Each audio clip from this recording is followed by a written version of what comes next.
Good morning dear friends and students. सभी chapters के model answers के एक एक नंबर वाले प्रश्न हम सब बता चुके हैं पिछले वीडियो में, और अब हम 2 और 3 अंकों के प्रश्न चैप्टर वाइज बता रहे हैं। तो इसमें नाइट्रोजन युक्त कार्बनिक पदार्थों में ये 2-2 अंक वाले 4 प्रश्न देखेंगे अपन। तो पहला प्रश्न है,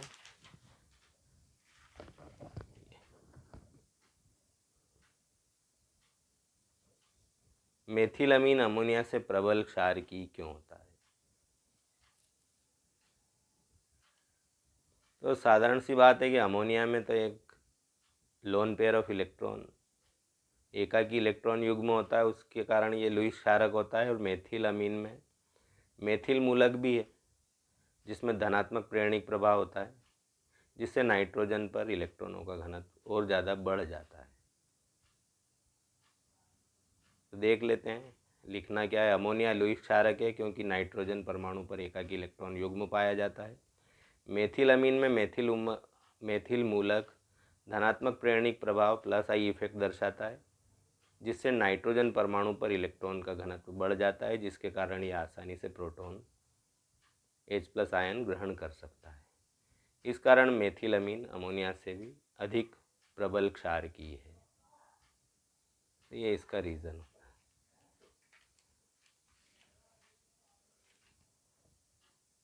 नेक्स्ट क्वेश्चन है, एरोमेटिक अमीन एलिफेटिक अमीन से कम क्षारकीय होते हैं क्यों? तो इसका भी कारण वही है। तो एलिफेटिक अमीन जो होते हैं इसमें मेथिल मूलक होता है जो धनात्मक प्रेरणिक प्रभाव रखता है, नाइट्रोजन परमाणु पर इलेक्ट्रॉन घनत्व जिसके कारण बढ़ जाता है, जबकि एरोमेटिक अमीन में बेंजीन रिंग की उपस्थिति के कारण नाइट्रोजन परमाणु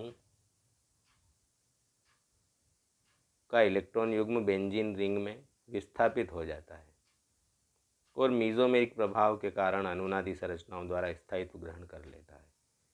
इस कारण एरोमेटिक अमीन कम क्षारकीय होते हैं।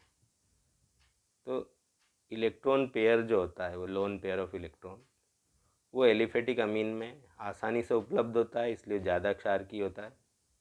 और एरोमेटिक अमीन में अपन देखें तो ये बेंजीन रिंग में विस्थापित हो जाता है, जो कि अनुनादी संरचनाओं के द्वारा स्टेबिलिटी प्राप्त कर लेती है, इसकी अवेलेबिलिटी कम हो जाती है, इसलिए ये एरोमेटिक अमीन कम क्षारकीय होते हैं। तो इसके स्ट्रक्चर्स अपन देख लेते हैं अनुनादी संरचनाओं के एरोमेटिक अमीन में, कि क्यों ये कम क्षारकीय होता है, उसका कारण क्या है। तो ये स्ट्रक्चर्स हैं इसके। तो ये एरोमेटिक अमीन है, ये नाइट्रोजन का लोन पेयर है। ये लोन पेयर यहाँ आया तो यहाँ डबल बॉन्ड आ गया और इलेक्ट्रॉन की यहाँ कमी हुई तो यहाँ प्लस चार्ज आ गया। अब जब ये यहाँ डबल बॉन्ड आया तो यहाँ वाला बॉन्ड, सब बॉन्ड अल्टरनेट होते, तो यहाँ वाला बॉन्ड चार्ज के रूप में ये बाहर आ गया। फिर ये चार्ज वापस बॉन्ड के रूप में अंदर चला गया। अब अंदर चला गया तो ये यहाँ वाला बॉन्ड फिर चार्ज के रूप में बाहर आ गया। फिर ये चार्ज यहाँ बॉन्ड के रूप में अंदर चला गया। जब ये अंदर चला गया तो ये वाला बॉन्ड चार्ज के रूप में यहाँ बाहर आया, तो यहाँ माइनस चार्ज आ गया। अब फिर ये चार्ज बॉन्ड के रूप में यहाँ आ गया, तो यहाँ आ गया तो ये डबल बॉन्ड वापस लोन पेयर के रूप में यहाँ आ गया। ये बॉन्ड इसमें यहाँ यहाँ और यहाँ है, इसलिए ये थोड़ा स्पष्ट नहीं दिख रहा है, तो अपन ने यहाँ वापस फिर से बना दिया इसको। ये थी इसकी अनुनादी संरचना है, जिसके कारण एरोमेटिक अमीन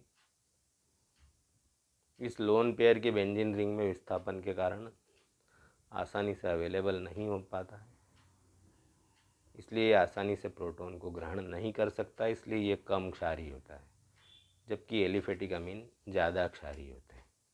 बेंजीन के एनिलीन में परिवर्तन का रासायनिक समीकरण देना है। ये बेंजीन है, इसका नाइट्रीकरण करना है, नाइट्रिक अम्ल और सल्फ्यूरिक अम्ल की उपस्थिति में, तो ये नाइट्रोबेंजीन बनाता है।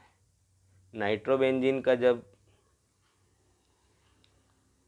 3 और हाइड्रोक्लोरिक अम्ल की उपस्थिति में अपचयन करेंगे तो ये एनिलीन बनेगा C6H5NH2 और जल बनेगा सह उत्पाद के रूप में। तो ये बेंजीन का पहले नाइट्रीकरण करते हैं तो नाइट्रोबेंजीन बनता है, और नाइट्रोबेंजीन का जब टीन और हाइड्रोक्लोरिक अम्ल की उपस्थिति में अपचयन करते हैं तो एनिलीन बनता है। अगला चौथा प्रश्न है कार्बिलमीन रिएक्शन। तो ये प्राथमिक अमीन है, इसकी क्लोरोफॉर्म से रिएक्शन करानी है और साथ में पोटेशियम हाइड्रोक्साइड या कोई भी क्षार लेना है, तो एल्किल आइसोसाइनाइड बनेगा RN ट्रिपल बॉन्ड C, और सब उत्पाद के रूप में पोटेशियम क्लोराइड और वाटर। तो इसको कहते हैं अपन कार्बिलमीन अभिक्रिया।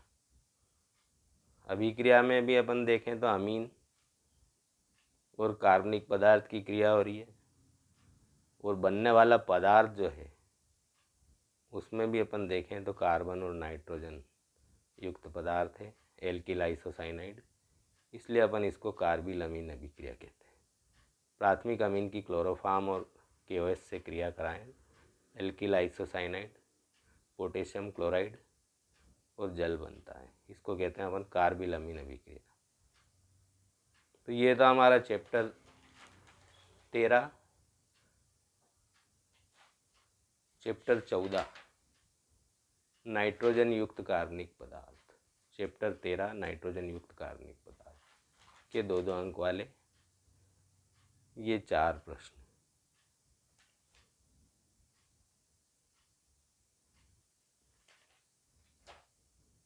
Thank you, thanks for watching the video.